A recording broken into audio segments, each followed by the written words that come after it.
प्रत्येक माणसाला असणार आणि ही कायमस्वरूपी राहील।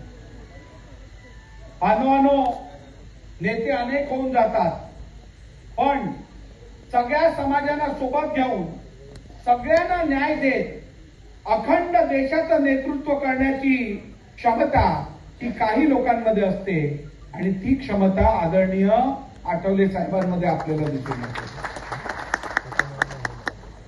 मला खात्री आहे येणाऱ्या काळात त्यांच्या याच कामगिरीतनं आदरणीय आठवले साहेब देशाची सेवा सातत्यानं करत राहतील। येणाऱ्या काळात ईश्वरचरणी मी हीच प्रार्थना करेन की त्यांच्यावर अजून जबाबदारी त्यांना प्राप्त हो आणि त्यातून देशाची सेवा ते सातत्याने करत राहतील। बांधवांनो, आजच्या क्षणी खरं तर या ठिकाणी बोलत असताना रामदास आठवले साहेब गेले 10 वर्षापासून केंद्र सरकारमध्ये सामाजिक न्याय व अधिकारिता विभागाचे राज्यमंत्री म्हणून देशसेवा करत आहेत। या प्रदीर्घ काळात अनुसूचित जाती, इतर मागासवर्गीय, दिव्यांग बांधव, ज्येष्ठ